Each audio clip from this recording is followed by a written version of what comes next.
Test 4. You will hear a number of different recordings, and you will have to answer questions on what you hear. There will be time for you to read the instructions and questions, and you will have a chance to check your work. All the recordings will be played once only. The test is in 4 sections.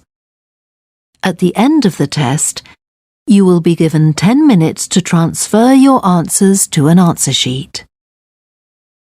Now turn to Section 1. Section 1. You will hear a woman telephoning for information about a festival. First, you have some time to look at questions 1 to 7.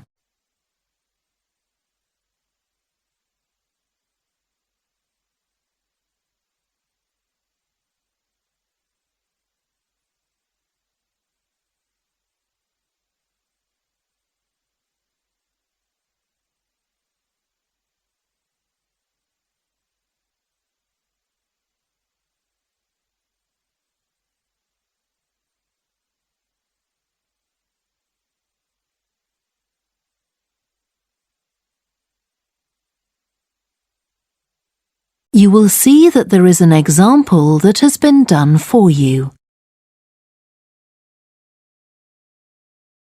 Now we shall begin.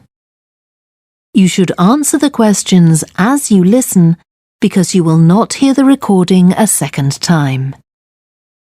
Listen carefully and answer questions 1 to 7. Good morning, Stretton Festival box office. How can I help you? Oh, hello. My family and I are on holiday in the area and we've seen some posters about the festival this week. Could you tell me about some of the events, please? Of course. First of all, are there still tickets available for the jazz band on Saturday? There are, but only £15. The £12 seats have all been sold. OK, and the venue is the school, isn't it? Yes, that's right.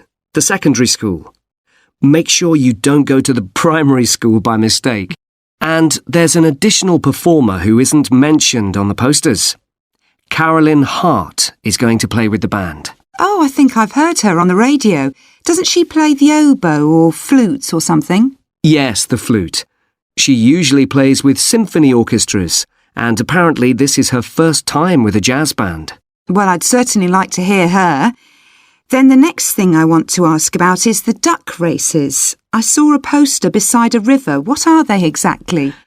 Well, you buy a yellow plastic duck, or as many as you like. They're £1 each. And you write your name on each one. There'll be several races, depending on the number of ducks taking part. And John Stevens, a champion swimmer who lives locally, is going to start the races. All the ducks will be launched into the river at the back of the cinema. Then they'll float along the river for 500 metres, as far as the railway bridge. And are there any prizes? Yes.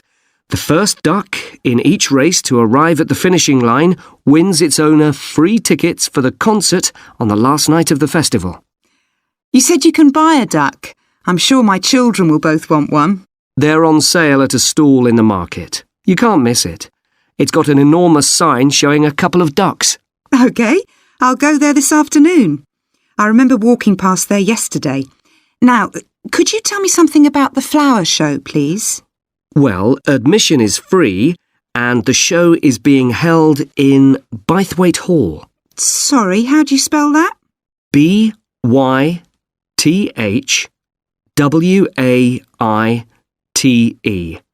Bythwaite. Is it easy to find? I'm not very familiar with the town yet. Oh, you won't have any problem. It's right in the centre of Stretton. It's the only old building in the town, so it's easy to recognise. I know it. I presume it's open all day.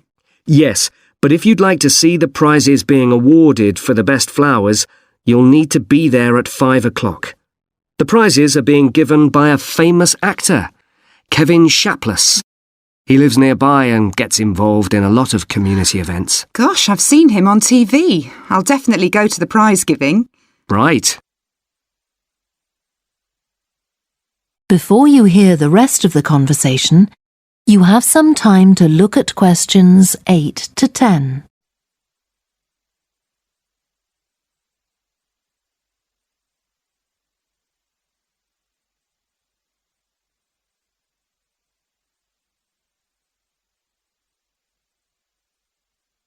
Now listen and answer questions 8 to 10. I've seen a list of plays that are being performed this week, and I'd like to know which are suitable for my children and which ones my husband and I might go to. How old are your children? 5 and 7. What about The Mystery of Muldoon? That's aimed at 5 to 10-year-olds. So if I take my children, I can expect them to enjoy it more than I do? I think so. If you'd like something for yourself and your husband and leave your children with a babysitter, you might like to see Fire and Flood. It's about events that really happened in Stretton 200 years ago, and children might find it rather frightening. Oh, thanks for the warning. And finally, what about Silly Sailor? That's a comedy, and it's for young and old. In fact, it won an award in the Stretton Drama Festival a couple of months ago. OK. Well, goodbye and thanks for all the information. I'm looking forward to the festival. Goodbye. That is the end of section 1.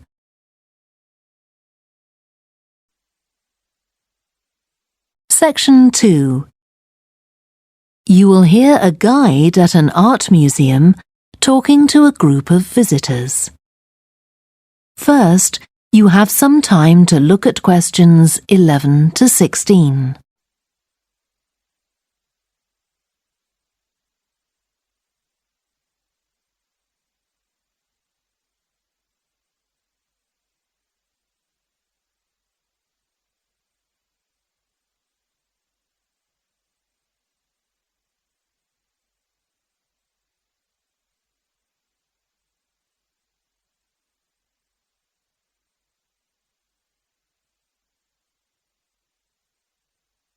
Now listen carefully and answer questions 11 to 16.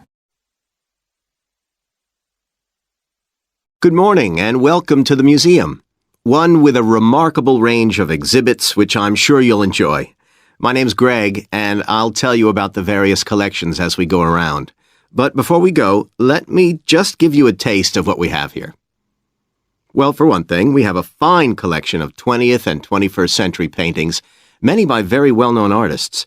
I'm sure you'll recognize several of the paintings. This is the gallery that attracts the largest number of visitors, so it's best to go in early in the day before the crowds arrive. Then there are the 19th century paintings. The museum was opened in the middle of that century, and several of the artists each donated one work to get the museum started, as it were. So they're of special interest to us. We feel closer to them than to other works. The sculpture gallery has a number of fine exhibits, but I'm afraid it's currently closed for refurbishment. You'll need to come back next year to see it properly, but a number of the sculptures have been moved to other parts of the museum.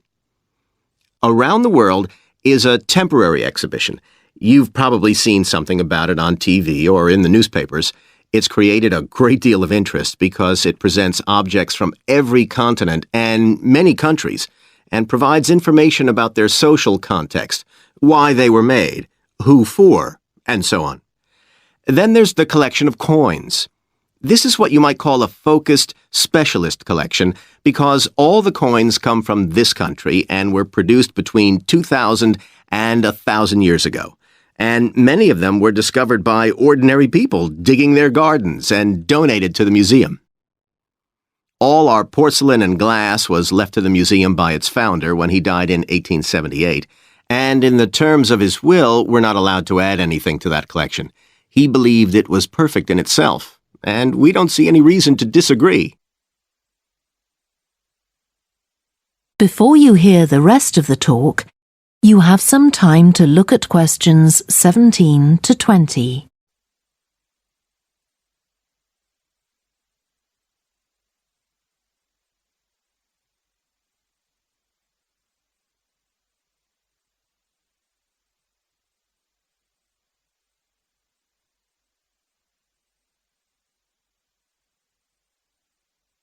Now listen and answer questions 17 to 20. Okay, that was something about the collections, and now here's some more practical information, in case you need it. Most of the museum facilities are downstairs in the basement, so you go down the stairs here. When you reach the bottom of the stairs, you'll find yourself in a sitting area with comfortable chairs and sofas where you can have a rest before continuing your exploration of the museum. We have a very good restaurant which serves excellent food all day in a relaxing atmosphere. To reach it, when you get to the bottom of the stairs, go straight ahead to the far side of the sitting area, then turn right into the corridor. You'll see the door of the restaurant facing you. If you just want a snack or if you'd like to eat somewhere with facilities for children, we also have a cafe. When you reach the bottom of the stairs, you'll need to go straight ahead, turn right into the corridor, and the cafe is immediately on the right. And talking about children, there are baby-changing facilities downstairs. Cross the sitting area, continue straight ahead along the corridor on the left, and you and your baby will find the facilities on the left-hand side. The cloakroom, where you should leave coats, umbrellas, and any large bags, is on the left-hand side of the sitting area. It's through the last door before you come to the corridor. There are toilets on every floor, but in the basement, they're the first rooms on the left when you get down there.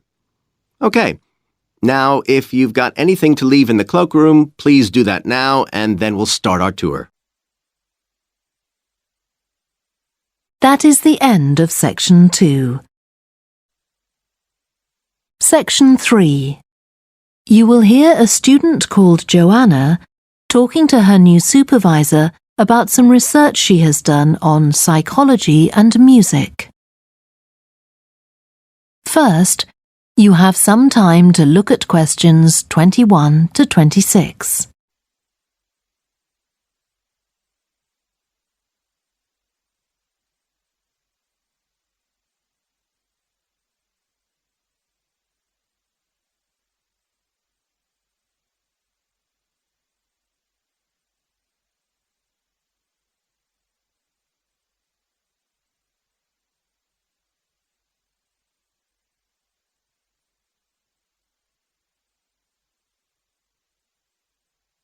Now listen carefully and answer questions 21 to 26. Hi, Joanna. Good to meet you. Now, before we discuss your new research project, I'd like to hear something about the psychology study you did last year for your master's degree. So, how did you choose your subjects for that? Well, I had 6 subjects, all professional musicians and all female. 3 were violinists, and there was also a cello player and a pianist and a flute player. They were all very highly regarded in the music world, and they'd done quite extensive tours in different continents, and quite a few had won prizes and competitions as well. And they were quite young, weren't they? Yes, between 25 and 29. The mean was 27.8. I wasn't specifically looking for artists who'd produced recordings, but this is something that's just taken for granted these days, and they all had. Right. Now, you collected your data through telephone interviews, didn't you? Yes. I realised if I was going to interview leading musicians, it'd only be possible over the phone because they're so busy. I recorded them using a telephone recording adapter. I'd been worried about the quality, but it worked out all right. I managed at least a 30-minute interview with each subject, sometimes longer. Did doing it on the phone make it more stressful? I'd thought it might. It was all quite informal, though, and in fact they seemed very keen to talk. And I don't think using the phone meant I got less rich data. Rather the opposite, in fact. Interesting. And you were looking at how performers dress for concert performances? That's right. My research investigated the way players see their role as a musician and how this is linked to the type of clothing they decide to wear. But that focus didn't emerge immediately. When I started, I was more interested in trying to investigate the impact of what was worn on those listening, and also whether someone like a violinist might adopt a different style of clothing from, say, someone playing the flute or the trumpet. It's interesting that the choice of dress is up to the individual, isn't it? Yes, you'd expect there to be rules about it in orchestras, but that's quite rare. Before you hear the rest of the discussion, you have some time to look at questions 27 to 30.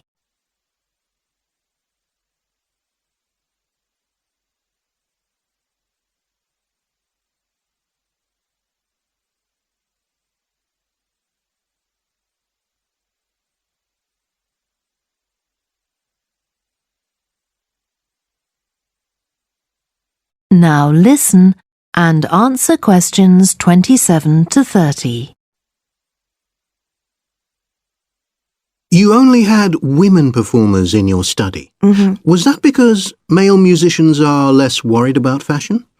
I think a lot of the men are very much influenced by fashion, but in social terms, the choices they have are more limited. They'd really upset audiences if they strayed away from quite narrow boundaries. Now, popular music has quite different expectations. Did you read Mike Frost's article about the dress of women performers in popular music? No. Well, he points out that a lot of female singers and musicians in popular music tend to dress down in performances and wear less feminine clothes, like jeans instead of skirts. And he suggests this is because otherwise they'd just be discounted as trivial. But you could argue they're just wearing what's practical.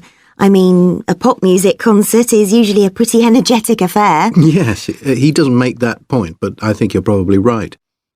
I was interested by the effect of the audience at a musical performance when it came to the choice of dress. The subjects I interviewed felt this was really important. It's all to do with what we understand by performance as a public event. They believed the audience had certain expectations, and it was up to them as performers to fulfill these expectations, to show a kind of esteem. They weren't afraid of looking as if they'd made an effort to look good. I think in the past, the audience would have had those expectations of one another too, but that's not really the case now. Not in the UK, anyway. No. And I also got interested in what sports scientists are doing too, with regard to clothing. Musicians are quite vulnerable physically, aren't they? Because the movements they carry out are very intensive and repetitive, so I'd imagine some features of sports clothing could safeguard the players from the potentially dangerous effects of this sort of thing. Yes, but musicians don't really consider it. They avoid clothing that obviously restricts their movements, but that's as far as they go. Anyway, coming back to your own research, do you have any idea where you're going from here? I was thinking of doing a study using an audience, including... That is the end of section 3. Section 4. You will hear part of a lecture about a way of reducing the amount of carbon dioxide in the atmosphere. First, you have some time to look at questions 31 to 40.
Now listen carefully and answer questions 31 to 40. As we saw in the last lecture, a major cause of climate change is the rapid rise in the level of carbon dioxide in the atmosphere over the last century. If we could reduce the amount of CO2, perhaps the rate of climate change could also be slowed down. One potential method involves enhancing the role of the soil that plants grow in with regard to absorbing CO2. Ratan Lal, a soil scientist from Ohio State University in the USA, claims that the world's agricultural soils could potentially absorb 13% of the carbon dioxide in the atmosphere, the equivalent of the amount released in the last 30 years, and research is going on into how this might be achieved. Lal first came to the idea that soil might be valuable in this way, not through an interest in climate change, but rather out of concern for the land itself and the people dependent on it. Carbon-rich soil is dark, crumbly and fertile and retains some water. But erosion can occur if soil is dry, which is a likely effect if it contains inadequate amounts of carbon. Erosion is of course bad for people trying to grow crops or breed animals on that terrain. In the 1970s and 80s, Lal was studying soils in Africa so devoid of organic matter that the ground had become extremely hard, like cement. There he met a pioneer in the study of global warming who suggested that carbon from the soil had moved into the atmosphere. This is now looking increasingly likely. Let me explain. For millions of years, carbon dioxide levels in the atmosphere have been regulated, in part, by a natural partnership between plants and microbes, tiny organisms in the soil. Plants absorb CO2 from the air and transform it into sugars and other carbon-based substances. While a proportion of these carbon products remain in the plant, some transfer from the roots to fungi and soil microbes, which store the carbon in the soil. The invention of agriculture some 10,000 years ago disrupted these ancient soil-building processes and led to the loss of carbon from the soil. When humans started draining the natural topsoil and ploughing it up for planting, they exposed the buried carbon to oxygen. This created carbon dioxide and released it into the air. And in some places, grazing by domesticated animals has removed all vegetation, releasing carbon into the air. Tons of carbon have been stripped from the world's soils, where it's needed, and pumped into the atmosphere. So, what can be done? Researchers are now coming up with evidence that even modest changes to farming can significantly help to reduce the amount of carbon in the atmosphere. Some growers have already started using an approach known as regenerative agriculture. This aims to boost the fertility of soil and keep it moist through established practices. These include keeping fields planted all year round and increasing the variety of plants being grown. Strategies like these can significantly increase the amount of carbon stored in the soil, so agricultural researchers are now building a case for their use in combating climate change.